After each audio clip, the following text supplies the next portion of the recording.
सबसे पहले है अद्वैतवाद। इसके प्रवर्तक आचार्य हैं शंकराचार्य। आपको मालूम ही है, प्रवर्तक आचार्य में समस्या नहीं है। आपको सभी दर्शन के प्रवर्तक आचार्य का नाम मालूम होना चाहिए। आप रट लेना, रटाफिकेशन वाला ही है, उसमें कोई दूसरा लॉजिक नहीं लगाना, आपको रटना ही पड़ेगा।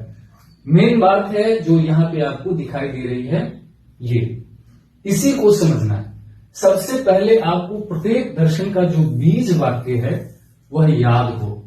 और अद्वैतवाद का बीज वाक्य क्या है? ब्रह्म सत्य जगत मिथ्या। यानी ब्रह्म सत्य है और जगत मिथ्या, अर्थात ब्रह्म ही सत्य है और सारा जगत मिथ्या है। तो इसे आप जरूर याद रखना।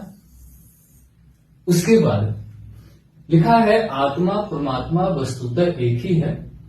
सांसारिक माया के कारण मनुष्य आत्मा परमात्मा की एकता को पहचानने की भूल करता है। तो आपसे पूछा जा सकता है कि यह कथन किस दर्शन से संबंधित है? तो ऐसे भी याद रखना है।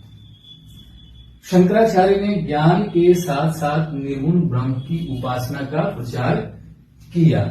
ऐसे भी कथन हो सकता है कि अद्वैतवाद के बारे में निम्नलिखित में से कौन सा कथन सही है, नहीं है, और यहीं से सारे कथन होंगे।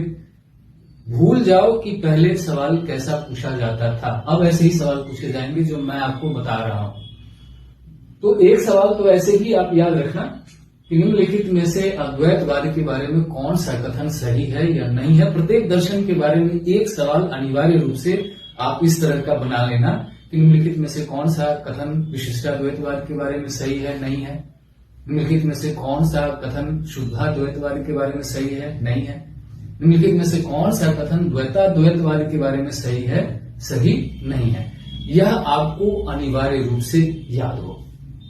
अब है देखो, अद्वैतवाद को आत्मा द्वैतवाद के नाम से भी जाना जाता है। यानी जितने भी दर्शन हैं, 5 दर्शन है टोटल, उसमें से 4 दर्शन ऐसे हैं जिसको एक अन्य नाम से भी जाना जाता है।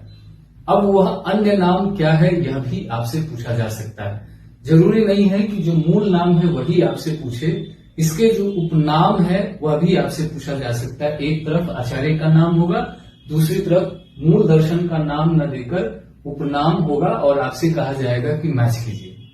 तो प्रत्येक दर्शन का एक अलग नाम है, उपनाम है, उसे भी आप जरूर याद रखना। आगे है शंकराचार्य की गुरु गौड़पाद की मांडुक्य कारिका आज भी उपलब्ध है। मांडुक्य कारिका जिसमें अद्वैतवाद का सर्वप्रथम विश्लेषण मिलता है।